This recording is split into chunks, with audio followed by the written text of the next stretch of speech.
welcome to Hotty Toddy Homemade. I am your Game Day Gourmet Betsy Kelly, where I show you easy and delicious recipes for the right field, the grove, or any time that you are in the mood for party food.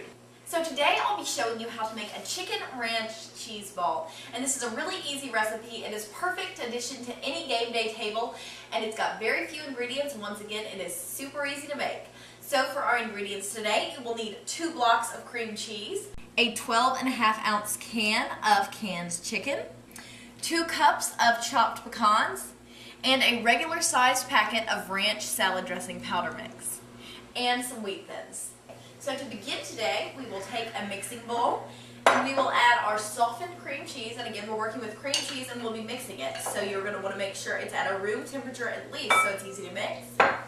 Your 12.5 ounces of canned chicken, which I have rinsed because if you get it straight from the can, it can be really slimy and you don't want that in your cheese ball. It just will not be a very pleasant flavor. And you will add your ranch powder to sprinkle that all in with it. Okay, and you will just take it and you will just mix all of this together. And if the chicken comes too large and too big a chunks in the can, you may have to chop it up. Or if you have some fresh chicken, I mean, obviously we're keeping it simple and homemade because you might be making this in your dorm room. But if you have fresh chicken, that would always be a better addition than canned chicken. But we're using canned chicken today to save time so that we have a perfect appetizer for the big game.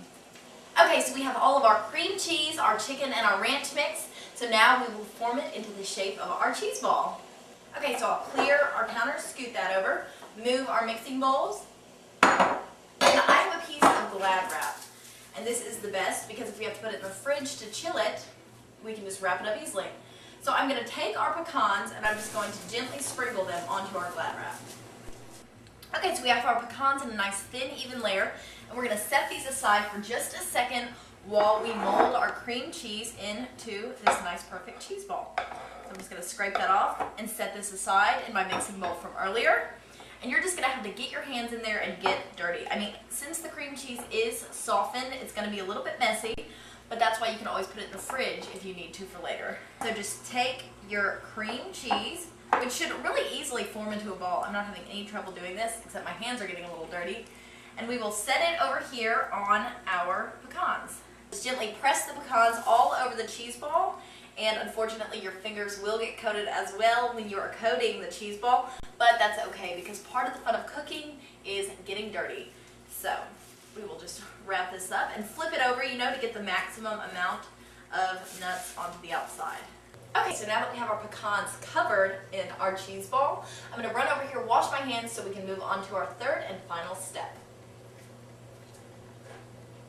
All right. Okay, so now that I have nice clean hands to work with, we will come back, and with your Glad wrap, all you do is just bring in the pecans. This is what's nice about doing it on the Glad wrap. The hard work is over. And just gently fold it together, just like that. So you have a nice little package that you can put in the refrigerator for about 2 hours while it chills and it gets the nice shape that you want. And so we will put this in our refrigerator and come back and check on it in just a minute. But while this is chilling, before the show, I had one pre-prepared, so I will pull that out and we can get that to make our final presentation. Yeah, this feels nice and firm. Okay, let's see how it looks. Okay, we're all unwrapped and it looks good. It's nice and chilled, so it holds its shape. So I will move our other bowl out of the way. I'm going to grab my plate of wheat thins, and it is just so easy to transfer. I say it's easy. We'll transfer it onto our plate and move our wheat thins around it. And there you go. It is the perfect dish for any party. I really hope you get to make and enjoy this with our baseball team in full swing. You have every excuse to tailgate and party. Remember, the quickest way to a rebel's heart is through his stomach, so make sure you keep it Hotty Toddy Homemade.